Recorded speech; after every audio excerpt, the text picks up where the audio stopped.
Hi, everyone.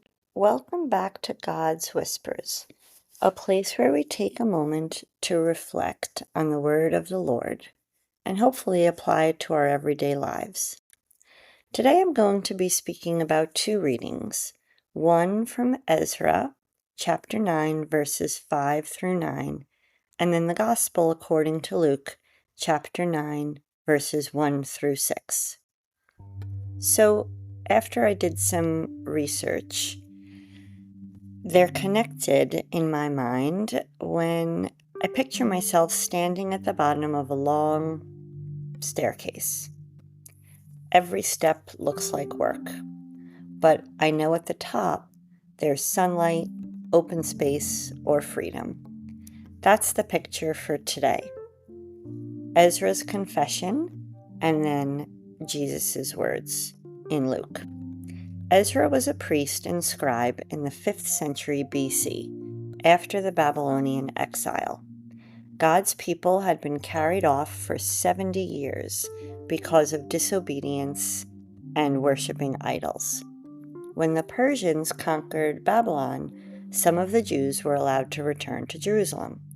They rebuilt the temple, but by that time Ezra arrived, and the people already slipped back. So in Ezra 9, he's on his knees, praying and confessing.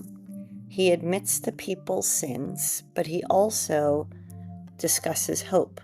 Though we are slaves, our God has not forsaken us. He has given us new life to raise again the house of our God. God gave them what Ezra calls a little space of grace, a chance to start over. Then, in the Gospel, according to Luke, Jesus sends his disciples out on a mission. It states, Jesus summoned the 12 and gave them power and authority over all demons and to cure diseases. And he sent them to proclaim the kingdom of God and to heal the sick. He said to them, "Take nothing for your journey, neither walking stick, nor sack, nor food, nor money. And let no one take a second tunic. Whatever house you enter, stay there and leave from there. And as for those who do not welcome you, when you leave that town, shake the dust from your feet in testimony against them."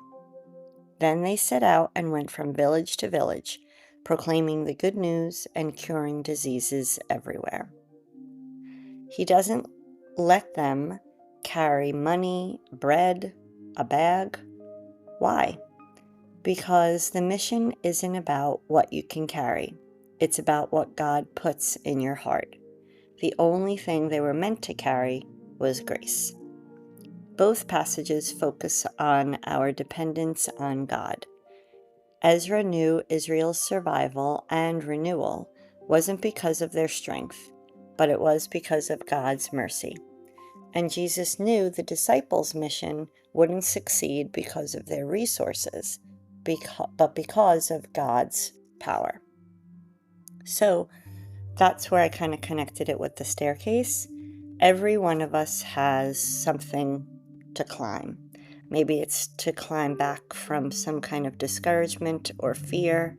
Maybe it's to climb toward a mission that God has called you to. Sometimes the climbing might feel heavy and slow, but we don't need to carry all of our baggage with us. God says, drop it and take my grace instead. Letting go of what weighs us down and clinging to God, every step becomes possible. So here's the challenge. Don't cling on the things that we can carry. Cling on God's grace. That's what lifts us up. That's what makes the mission possible. Journal prompts that would go along with this passage would be, what am I trying to climb with my own strength instead of God's strength? What baggage do I need to lay down at the bottom of the steps? And how can I live more like the disciples, trusting God to provide for the mission? I hope this message encouraged you, and if you feel like a friend could use some encouragement, please feel free to pass it along. And don't forget to subscribe so you can continue to hear God's whispers.